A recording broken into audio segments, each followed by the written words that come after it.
اب غور کیجئے کہ نبی علیہ السلام نے جب دین سمجھایا اور بتایا، صحابہ کرام نے اسے قبول کیا، اور صحابہ کی پہلی زندگی دیکھیے اسلام سے قبل اور اسلام کے بعد والی زندگی قرآن پاک کی عملی تفسیر اور تصویر نظر آتی ہے، یا ایھا الذین آمنوا ادخلوا فی السلم کافہ، کہ اگر ایمان لائے صحابہ کرام پھر اپنی مرضی نہیں کی، ادخلوا فی السلم کافہ، اللہ کے یہ حکم کو بجا لا کے مکمل اسلام میں داخل ہو کے دکھایا، اور پہلی ہی ملاقات میں صحابہ کی زندگیاں بدل گئی۔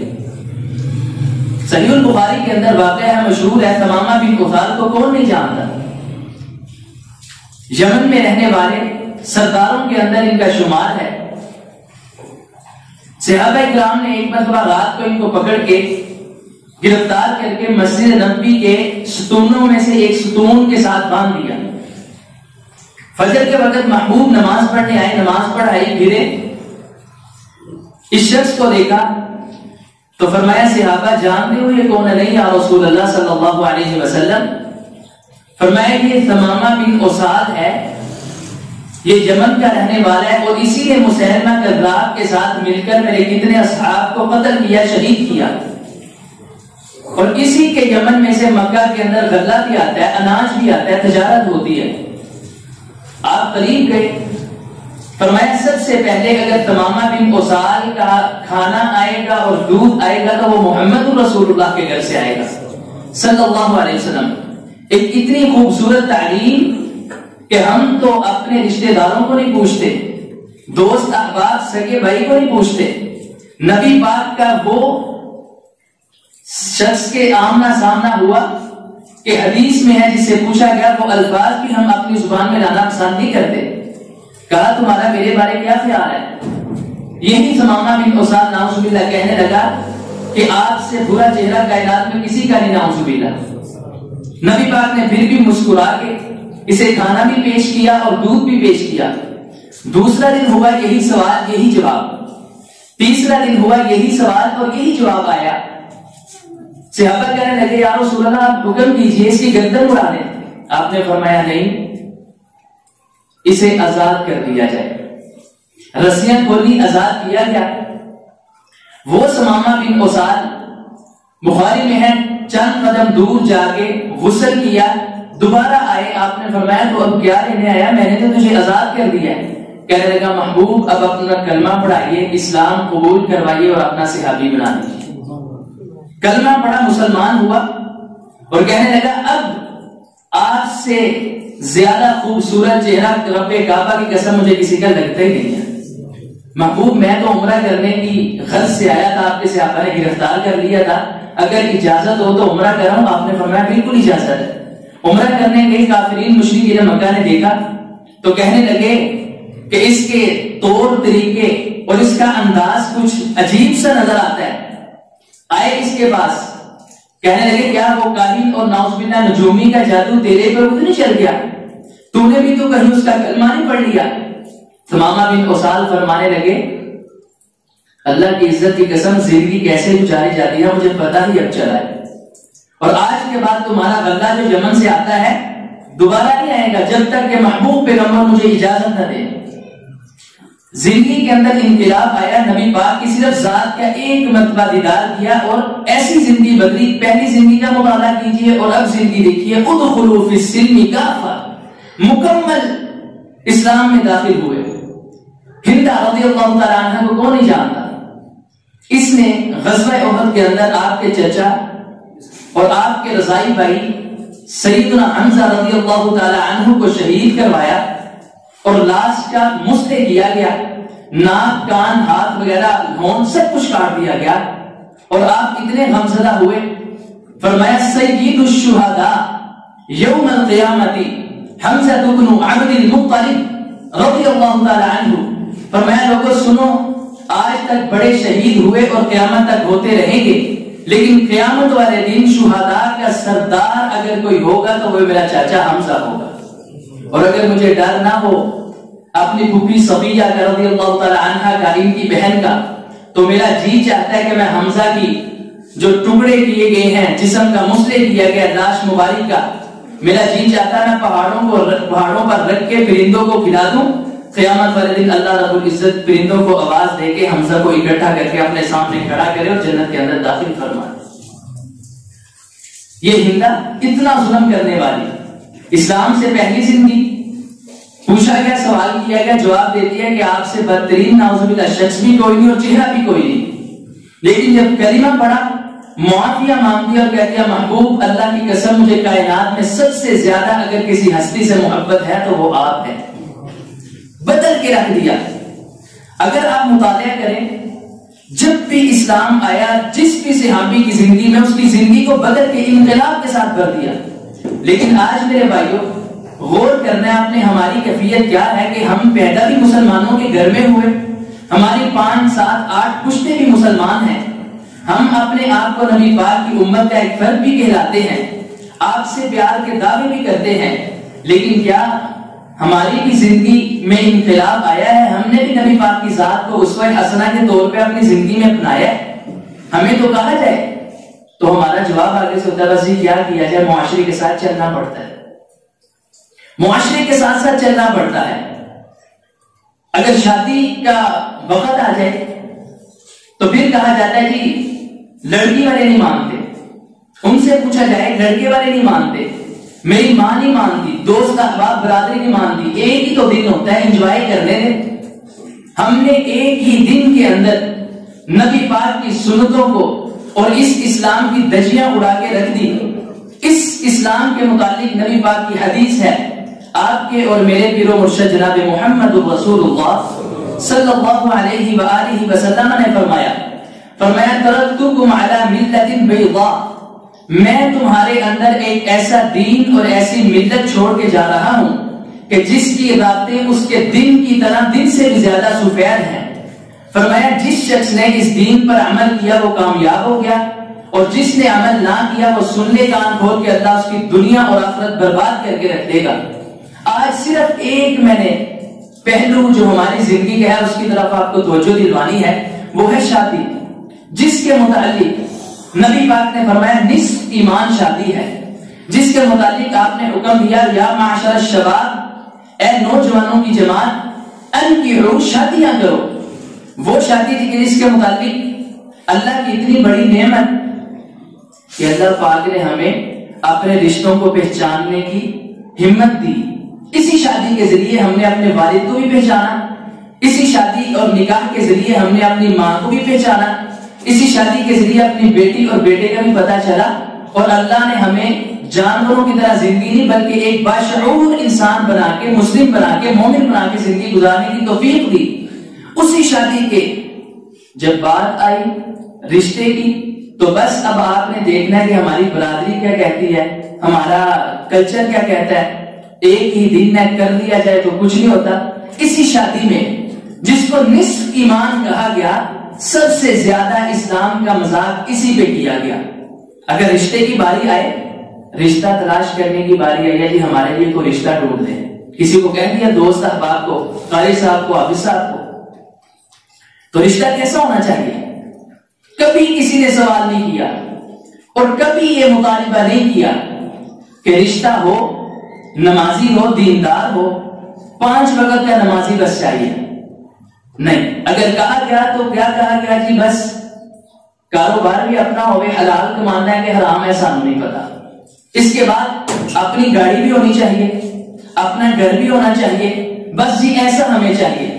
اور نبی علیہ الصلوۃ والسلام کی حدیث کے خلاف آپ نے فرمایا ابو ہریرہ رضی اللہ تعالی عنہ کو، فرمایا ابو ہریرہ 4 وجوہات کی وجہ سے شادی کی جاتی ہے، نکاح کیا جاتا ہے. ایک حسن دیکھ کے، ایک حسب و نسب دیکھ کے، خاندان دیکھ کے، فرمایا ایک پیسہ دیکھ کے، اور ایک دین دیکھ کے. فرمایا ابو ہریرہ تجھے کائنات کا سب سے بڑا ہستی اور کائنات کے نبیوں کا بھی امام یہ وصیت اور نصیحت کر کے جاتا ہے کہ تو نے ان 4 چیزوں میں سے اگر رشتہ کرتے ہوئے کوئی چیز دیکھنی ہے تو دین کو ترجیح دے کے دین کو دیکھنا ہے. فرمایا بس تم یہ دیکھنا اور اللہ رب العزت دیکھنا تمہارے دینوں کو پھیر کے تم پہ اپنی رحمتوں کا نزول کیسے فرماتا ہے. لیکن اس کے برعکس یہ دیکھا گیا، رشتہ چلو ہو گیا کوئی بات نہیں، دوسرا دین کا مذاق کیا گیا. میں کتنے ایسوں کو جانتا ہوں جن کی بیٹیاں ان کی دہلیز پہ ان کے گھر بیٹھ کے بوڑھی ہو گئی، لیکن انہوں نے کہا نہیں جی ہم نے خاندان سے باہر نہیں کرنا جی، ساڈے بس خاندان چلو ہے رواج چلتا ہوں آپس ہی کرنا ہے، یا پھر جیسی ارائی ہیں اسی سید ہیں اسی مغل ہے مغل ہی کرنا ہے، باہر نہیں کرنا۔ اسلام کا مذاق اڑایا گیا۔ فرمایا یا ایھا الناس، قرآن پاک کا 26واں پارہ، انا خلقناکم من ذکر وانثی وجعلناکم شعوبا وقبائل لتعارفوا۔ فرمایا تم پیچھے پلٹ کے دیکھو، کوئی سید ہے، کوئی ارائی ہے، چودھری ہے، مغل ہے یا خان ہے، پلٹ کے دیکھو تم سب کے باپ اور دادا ایک ہی ہے، تمہارا باپ اور تمہاری ماں ایک ہی ہے، آدم علیہ السلام اما حوا۔ فرمایا تم کہتے ہو ہم نے اس کمیارت نہیں کرنا، اس موچی کی طرف نہیں کرنا، ہم نے اس نائی کی طرف نہیں کرنا۔ اگر اللہ میرے بھائیوں یہ اپنے پہ آپ سوچئے ہمیں موچی یا نائی بنا دیتا یا کوئی ایسا، تو پھر اگر ہمیں کوئی ایسا کہتا ہمیں غصہ چڑھنا تھا، دکھ ہونا تھا، تکلیف ہونی تھی، پھر لوگوں کی بیٹیوں کو کیوں ایسے کہا گیا؟ نہیں کرنا باہر، بیٹی بوڑھی ہوتی ہے ہو جائے، اب پلٹ کے دیکھیے اسلام کی تصویر اسلام کا عکس، اسلام کی تعلیم کیا ہے۔ درود پڑھیے میرے اور آپ کے پیر و مرشد جناب محمد صلی اللہ علیہ وسلم کی زندگی۔ فرمایا لقد كان لكم في رسول الله أسوة حسنة لمن كان يرجو الله واليوم الآخر وذكر الله كثيرا۔ فرمایا تمہارے سامنے آئیڈیل اور نمونے کے طور پہ ایک شخص کی زندگی ہے، وہ ہے تاجدار کونین محمد رسول اللہ صلی اللہ علیہ وسلم۔ ان کی طرف دیکھیے، کیا انہوں نے بھی یہی کہا، یہی خود کو پوچھا کہ نہیں جی برادری کے اندر ہی کرنی ہے، خان ہے تو خانوں میں ہی کرنی ہے؟ نہیں، دیکھیے میرے اور آپ کے پیر و مرشد جناب محمد صلی اللہ علیہ وسلم کا صحابی جلیبیب رضی اللہ تعالی عنہ، صحیح مسلم کے اندر حدیث پاک ہے، مسند احمد کے اندر موجود ہے۔ جلیبیب ہیں، ان کے ہونٹ موٹے ہیں، رنگ کالا، منہ پہ چچک کے نشانات ہے، بیماری کے نشانات ہیں۔ فرمایا جلیبیب تو شادی کیوں نہیں کرتا؟ فرمایا محبوب میں نے اسلام قبول کیا، گھر والوں نے نکال دیا ہے، ریڑھی لگاتا ہوں، غریب صاحب کا سیاپی ہوں، مجھے کون اپنی بیٹی دے گا، کون رشتہ کرے گا؟ فرمایا جلیبیب میں رشتہ تیرا میں کرواؤں گا۔ کتنی خوش قسمتی کہ تاجدار کونین اس کا رشتہ کروا رہے ہیں، رشتہ میں تیرا کرواؤں گا۔ یا رسول اللہ کسی نے اپنی بیٹی نہیں دینی، فرمایا وہ فلاں انصاری کے گھر چلا جا، اس نے مجھے کہا تھا میری بیٹی کے لیے کوئی اچھا سا رشتہ ہو تو آپ تلاش کر کے مجھے بتائیے گا، جا اس کو میرا پیغام دے دے کہ نبی پاک نے مجھے بھیجا ہے اور آپ کی بیٹی کے ساتھ میری نسبت کو جوڑ دیا۔ یہ جلیبی پریشان ہوتے، کامتے کامتے دروازے پہنچے، دستک دی، باہر آئے وہ صحابی، کس طرح آنا ہوا؟ کہا مجھے نبی پاک نے بھیجا ہے، کس کام کے لیے؟ آپ کی بیٹی کے ساتھ میرا رشتہ کرنے کے لیے، نسبت جوڑی ہے۔ وہ انصاری سے ابھی تھوڑا سا رکے، سوچتے ہیں یار میری بیٹی جوان خوبصورت پیسے روپے والے، یہ غریب سا ہے، کیسے مننا ہے؟ چلو میں تھوڑی دیر کے بعد نبی پاک کو خود آگے بتاتا ہوں، اپنی بیوی سے مشورہ کرنا۔ لیکن جب فرمانے مصطفیٰ آ جائے پھر اپنی مرضی ہو سکتی نہیں۔ فرمایا وما كان لمؤمن ولا مؤمنة إذا قضى الله ورسوله أمرا أن يكون لهم الخيرة من أمرهم ومن يعص الله ورسوله فقد ضل ضلالا مبينا۔ فرمایا کسی مسلمان مومن کو اور مومنہ کو لائق ہی نہیں ہے کہ جب اللہ کا اور اس کے رسول کا حکم آ جائے اپنی مرضی کر سکے، حکم مصطفیٰ آ جائے فوراً ماننا پڑے گا، پھر اللہ مومن کہلائے گا، پھر اللہ مومن کہے گا۔ یہ صحابی رسول کہتے ہیں میں تھوڑا سا مشورہ کر لوں، تو چلا جا، میں واپس آتا ہوں۔ اندر آئے، اپنی بیوی سے مشورہ کیا، اس طرح کا جلیبیب ہے، غریب سا صحابی ہے اور بدصورت سا صحابی ہے، یہ مشورہ کرتے ہیں، ان کی بیٹی نے یہ باتیں سن لی ہیں، کہتے ہیں ابا جان اور امی جان آپ غصہ نہ کرنا، اس کی طرف نہ دیکھیے بلکہ دیکھیے بھیجا کس میں ہے۔ نبی پاک نے انتخاب کیا میرے لیے، میری قسمت کے کیا کہنے۔ ابا جان چلے جائیے نبی پاک کے عدالت میں، آپ کی شکایت پہنچ گئی ہوگی، جا کے معافی مانگ لیجئے۔ صحیح مسلم کے اندر موجود ہے، یہ صحابی اپنے گھر سے باہر نکلا ہے، آنسو بہاتا بہاتا محبوب کی خدمت میں پہنچ گیا ہے۔ محبوب جی غلطی ہو گئی ہے، جو کچھ میں نے کہا ہے وہ ساری بات بات آپ تک پہنچ گئی ہوگی، میں معافی مانگتا ہوں اور ہم اپنا رشتہ اس کے ساتھ کرنے کے لیے تیار ہے، میری بیٹی رضامند ہے۔ جب بیٹی کا پیغام مصطفیٰ کے کانوں میں پڑا، مصطفیٰ علیہ السلام نے اپنے ہاتھ اٹھا لیے، فرمایا اللہ اس بچی نے میری بات کی لاج رکھی ہے، اللہ تو اب میری دعا کو قبول فرما کے اس بیٹی پہ اپنی رحمتیں فرما دے۔ صحابہ کرام فرماتے ہیں اس کی شادی ہو گئی ہے، نبی پاک کے فرمان پہ شادی ہو گئی۔ اور وقت آیا مسند احمد کے اندر عبداللہ بن مسعود بیان کرتے ہیں، پھر ہم نے دیکھا شادی ہوئی تو جلیبی میں ریڑھی لگاتا تھا، غریب سا صحابی تھا، محبوب کی بات کو مان کے شادی ہوئی اور اللہ نے اتنی رحمتیں فرمائی کہ ہم نے اپنی زندگی کے اندر جب تک جلیبی زندہ رہا نا، اس سے زیادہ صدقہ کرنے والا مدینے کے اندر کوئی دیکھا ہی نہیں۔ کدھر گیا یہ بدھ کہ برادری کے اندر ہی شادی، کدھر وہ انصاری صحابی، کدھر غریب سا جلیبی؟ آپ کہیں گے یہ تو بڑی پچھلی مثال ہے، کہ کوئی اور مثال دیجیے۔ آئیے آپ کی پھپھو کی بیٹی سیدہ زینب صحیح البخاری کے اندر ہے، آپ کا خاندان ہے، بتائیے کون سا؟ قریش خاندان ہے، اتنا اونچا خاندان نبی پاک کا، اور ادھر ایک کوئی اور برادری کے نہیں بلکہ غلام صحابی زید بن ثابت رضی اللہ تعالی عنہ ہے، ادھر کوئی چودھری وڈیری نہیں بلکہ قریش خاندان کی، آپ کی پھپھو کی بیٹی، آپ کی کزن ہے۔ دروازے پہ دستک دی، فرمایا زینب تیرا نکاح نہ میں کہتا ہوں میرے غلام زید سے ہوگا۔ دیکھیے بدھ توڑا نبی پاک نے، بس رشتہ دیکھتے ہوئے اگر دین دیکھیے، پھر دیکھیے اللہ آپ کی زندگی میں کیسے رحمتیں فرماتا ہے۔ دستک دی، زینب کہنے لگی محبوب کچھ تھوڑا سا دوبارہ سے سوچ لے، میں قریش خاندان کی ہوں، وہ غلام ہے، یہ کیسے ہو سکتا ہے؟ فرمایا زینب میرا حکم ہے تیرا نکاح ہوگا۔ انکار کیا، قرآن پاک کی آیت آئی وما کان للمؤمن ولا مؤمنہ اذا قضى الله ورسوله امرا ان يكون لهم الخيرة من امرهم۔ فرمایا زینب میں کہتا ہوں تیری شادی ہوگی۔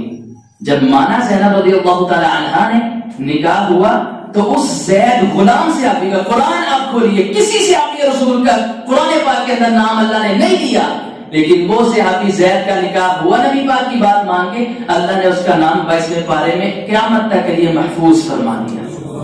نبی پاک نے یہ بدھ توڑا، نہ دیکھیے یہ، بس اسلام دیکھیے، دین دیکھیے، شریعت دیکھیے، اور یہ سوال کیجئے اس بات پہ اپنی بیٹی بڑی کرنی پڑے کر لیں، نہیں شادی ہوتی نہ ہو، لیکن ایک سوال ہو کیا دیندار توحید پرست اور نمازی ہے یا نہیں؟ بس نمازی ہے تو نہ دیکھیے پیسہ، اللہ کی قسم کھا کے کہتا ہوں اب اپنی بیٹی بس نکاح کر دے، پھر دیکھیے اللہ کیسے آسمان سے آپ پہ رحمتیں فرماتا ہے۔ رشتہ داری کا بت سامنے آ گیا، اگر پھر بھی نکاح ہو ہی گیا تو پھر تیسرا کام جس پہ اسلام کی دھجیاں اٹھائی جاتی ہیں نعوذ باللہ وہ ہے استخارہ۔ چلو جی پھر استخارہ کر رہی ہے۔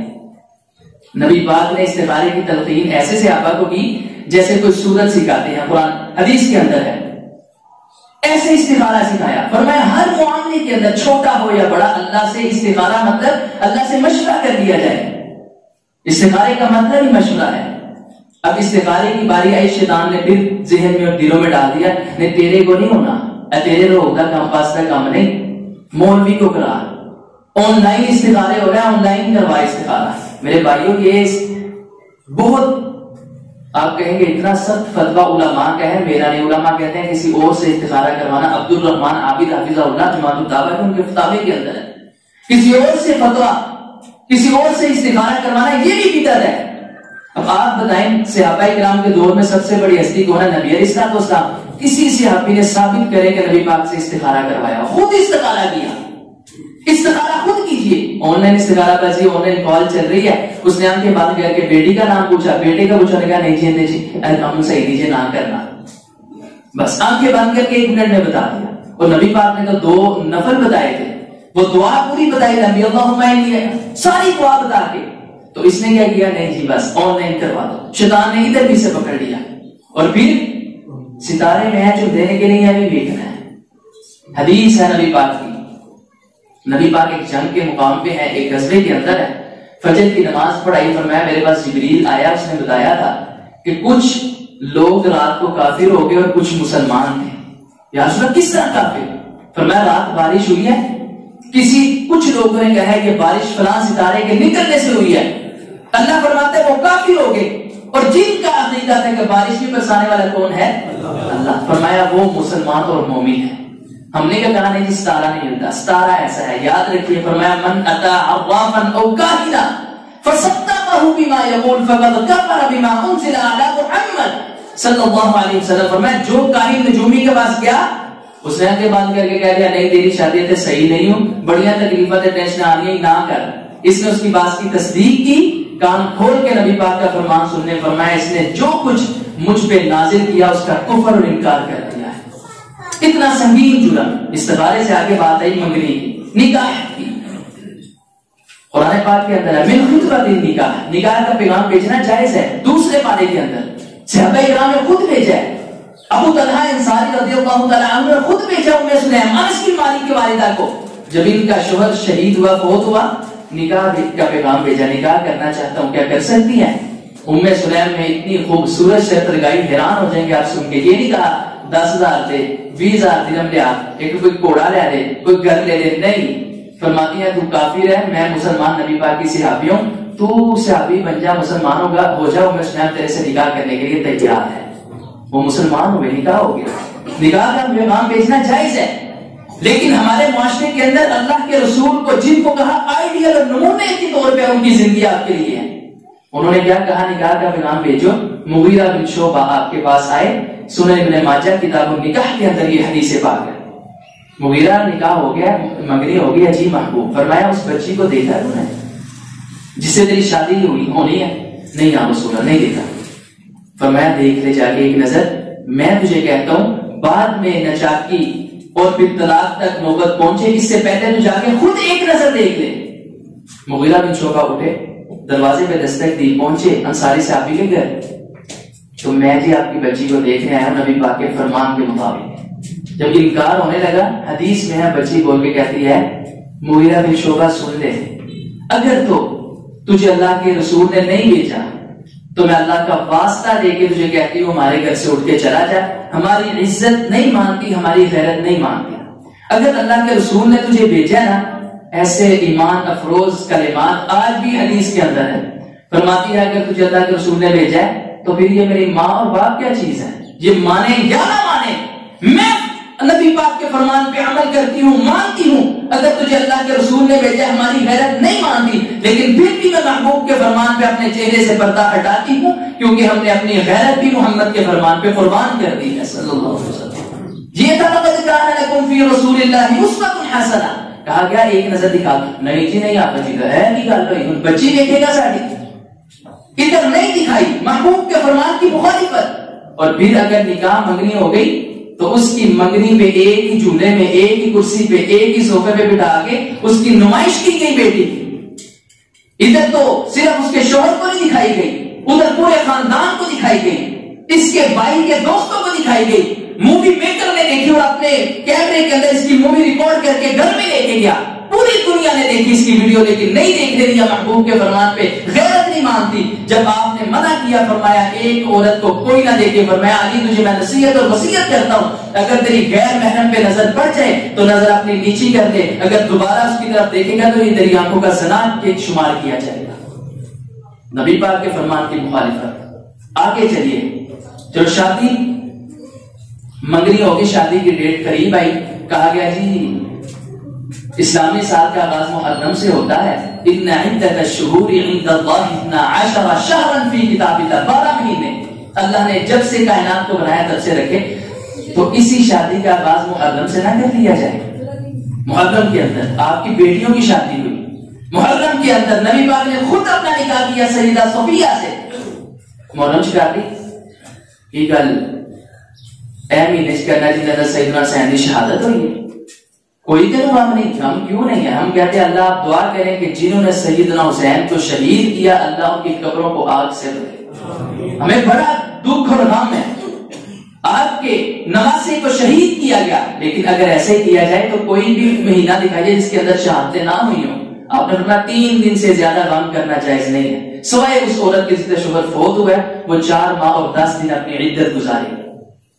تو اس نے نہیں محرم کیا سفر شفر کر لیں گے کیسی اگر نہ کر دے لا عدوہ. سفر تے منحوس مہینہ ہے، آپ نے سنا ہوگا سفر منحوس نحوست والا مہینہ ہے. پھر وہی حدیث میں آپ کے سامنے بیان کرتا ہوں. آپ نے فرمایا کچھ گناہ ایسے ہیں جن کا عوام کو پتہ ہی نہیں. میں نے یہ جمعہ پڑھا کے آپ کے سامنے تقریباً 20 گناہ بیان کیے ہیں جن کا ہمیں نہیں پتا. اس کے اندر ایک یہ بھی گناہ ہے. اللہ رب العزت کی حدیث قدسی ہے, فرمایا اس آدم کے بیٹے نے مجھے گالی دی ہے. اللہ کو کیسے گالی کوئی دے سکتا ہے؟ فرمایا یسوب الدہر وانا الدہر, اس نے زمانے کو گالی دی اور زمانہ میں ہی ہوں. زمانے کو برا منحوس کہا, زمانے کو نہیں کہا نعوذ باللہ. نعوذ باللہ, تم نے اللہ کو کہا ہے, کیونکہ یہ مہینہ سفر بنایا اللہ نے. اور آپ کی حدیث ہے, فرمایا لا عدوى ولا طیرہ ولا حامۃ ولا سفر. فرمایا یہ کاہن میں جمعے کی کوئی اوقات نہیں, اور نہ ہی یہ سفر والا مہینہ منحوس اور نحوست والا ہے.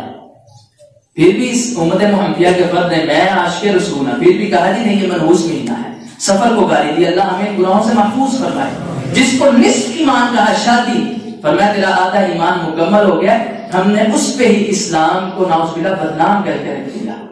ساری رسومات جاہلوں والی اور بدوؤں دیہاتوں والی ہندوؤں والی ہمارے اندر آ گئے. اس کے بعد شادی طے ہوئی, برات آئی, بس جس کو بلا لیا وہ راضی, جس کو نہیں بلایا وہ ناراض برات سے.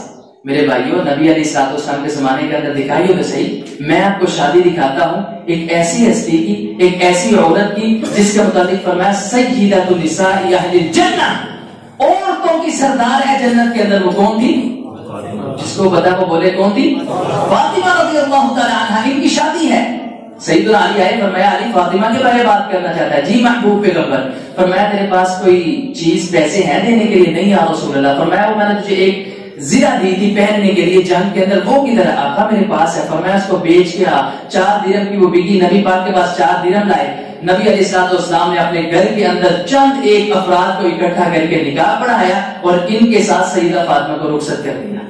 ادھر کیا برات کا یہ سارا سیزن نہیں بلایا, بس انکار. میں دکھاتا ہوں نبی پاک سے بڑی ہستی کون ہے. عبد الرحمن بن عوف رضی اللہ تعالیٰ عنہ, حدیث بخاری. آپ کے پاس آئے, جسم کے اوپر ادھر سرخی ایک زعفران خوشبو تھی, اس کا نشان لگا تھا. وہ شادی کے سیزن میں کہیں لگاتے تھے. آپ نے پوچھا عبد الرحمن جی, اور اس نے فرمایا شادی کر لی ہے؟ آپ کہا ہاں جی. اللہ کی قسم آپ کو حدیث میں کہیں نہیں ملے گا لقد کان لکم فی رسول اللہ اسوۃ حسنہ. آپ نے کہیں نہیں کہا مجھے نہیں بلایا, نکاح کتنے کو پڑھوایا ہے, دسیا بھی نہیں. فرمایا اولی ولو بشاۃ, پھر میں تجھے ایک نصیحت کرتا ہوں, ولیمہ ضرور کرنا چاہے, ایک بکری ہی ذبح کر دینا. ایک میں آپ کو امام کا واقعہ سناتا ہوں, پھر آگے اپنی بات کو ختم کرتا ہوں. امام سعید بن مسیب رضی اللہ رحمہ اللہ, حدیث کے امام, تابعین میں سے سب سے بلند درجے کے تابعی. سعید بن مسیب کے پاس ایک ان کے شاگرد پڑھتے ہیں, حدیثیں لیتے ہیں. کچھ چند دن وہ شاگرد ان کے نہ آئے.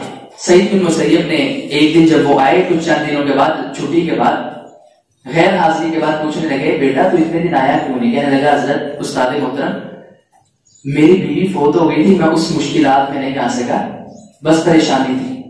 سعید بن مسیب نے حدیث پڑھائی. جب سارے اٹھ کے چلے گئے, اس بچے کا بازو پکڑا اور فرمانے لگے بیٹا صبر کر. اندر گئے اپنی بیٹی, حدیث کا امام سعید بن مسیب اندر گئے اپنی بیٹی کو کہا بیٹا میں تیرے ایک دیندار بچے سے رشتہ کرنا چاہتا ہوں, قبول ہے؟ ابا جان قبول ہے. اس سے نکاح پڑھوایا, کوئی 2-3 گواہ سامنے لا کے نکاح پڑھایا, اور یہ شخص اپنے گھر چلا گیا. بیٹی کی اپنی رخصتی نہیں کی. رات کو خیال آیا سعید بن مسیب کو, اس پہ دروازے پہ گئے, بچے کے دستک دی, اندر سے واضح من انتا, کون ہے؟ کہا سعید, انا سعید, میں سعید ہوں. وہ فرماتے ہیں خود وہ شخص جو ان کا شاگرد ہے کہتا ہے میرے بڑے زیادہ سعید جاننے والے تھے, میرا اپنے استاد محترم کا ذہن میں خیال ہی نہیں آیا. کیوں نہیں خیال آیا؟ ما رأیت سعید بن المسیب فی 40 سنة الا فی المسجد. آپ حیران ہوں گے, فرماتے ہیں میرے ذہن میں اس لیے میرے استاد محترم کا خیال نہیں آیا کہ اللہ کی قسم میں نے 40 سال ان کو مسجد سے باہر کبھی قدم رکھتے دیکھا ہی نہیں تھا. میں کیسے؟ میں نے بھی پوچھا من سعید, کون سعید؟ ہاں ابن المسیب, مسیب کا بیٹا سعید. فوراً دروازہ کھلا, استاد خیریت ہے؟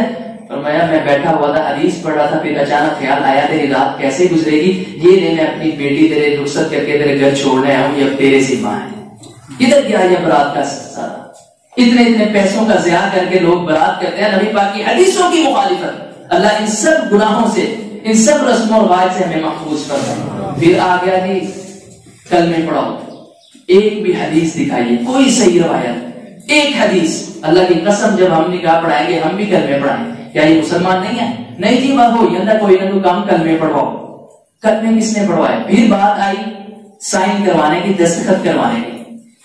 آؤ آپ بچے اندر بچی کو دستخط کرائیں گے، آ کے پوری اس کی نمائش کر، اسے دیکھ ہم نے تیار کیسے کروایا. کدھر لکھا ہے کہ خود ایک مولوی قاری جا کے اسے نکاح کے سائن کروائے؟ اور میں بڑا اس کا جا کے اس کا باپ بیٹا تایا چاچا کوئی جا کے اس بچے سے سائن کروائے. نبی علیہ الصلوۃ والسلام کے پاس عورتیں آتی ہیں، محبوب بیعت کروائیے، اپنے صحابیہ بنائیے، فرمایا ہاتھ پیچھے کر لو. اللہ کا نبی ہاتھ چھونا تو دور کی بات، کسی غیر محرم کا ہاتھ دیکھنا بھی پسند نہیں کرتا. تو یہ مولوی نبی پاک کی امت کا، اس نے جا کے بچی کو خود پیار بھی دیا، سامنے با کے سائن بھی کروائے. یہ کدھر کی انصاف ہے؟ کدھر کا یہ دین محمدیہ پہ ہم عمل کرتے ہیں؟ پھر آخری بات میرے بھائیوں، وہی بچی کو جو رخصت کیا قرآن پاک کے سائے میں کیا، کتنے لکھے ہیں؟ نہ اسے نازلہ آتا ہے، نہ قرآن پڑھنا آتا ہے، نہ چاہے نماز آتی ہو، بس وہ تو رخصت کر کے بھیجتا. گھر پہنچی تو انہوں نے استقبال کیا ہندوؤں کی رسومات کے ساتھ، آگے تیل بھی پھینکا اور چاول کی مٹھی پکڑ کے وہ پھینک دی. مجھے نبی پاک کی حدیث یاد آئی، آپ نے ایک کھجور کو گرا دیکھا، کھجور اٹھائی، فرمایا صحابہ سنو، اگر آل محمد پہ اور مجھ پہ صدقہ حرام نہ ہوتا، مجھے ڈر نہ ہوتا یہ صدقے کی کھجور تھی، تو محمد یہ کھجور اٹھا کے خود کھا لیتا، میں کبھی بھی رزق کی بے حرمتی نہ کرتا. لیکن اس نے اسلامی معاشرے میں رہنے والے امت محمدیہ کے فرد نے چاول خود بکھیرے، جی رزق انشاءاللہ ہوتا آئے گا. اس کی ہیں رسومات. آپ دعا کیجئے اللہ ہمیں دین پر عمل پیرا ہونے کی توفیق عطا فرمائے. جانتا ہوں ٹائم زیادہ ہے، آخری حدیث. آپ یہ نہ کہیے کہ جی آپ فساد بس ہر پاسے ساڑھے راہ بند کرتے ہیں. نبی پاک نے فرمایا قیامت کے قریب دین پر چلنا، سنیے توجہ سے حدیث طبرانی شریف کے اندر، دین پر چلنا فرمایا اتنا مشکل ہوگا اگر ایک شخص کو کہا جائے وہ آگ کا انگارہ اپنے ہاتھ پہ اٹھا لے، یہ کام اس کے لیے آسان ہوگا، دین پہ چلنا اس کے لیے مشکل ہوگا. اور فرمایا پریشان نہ ہونا، پھر بھی جو دین پہ چلا اللہ اس کو دین پہ چلنے کی وجہ سے 50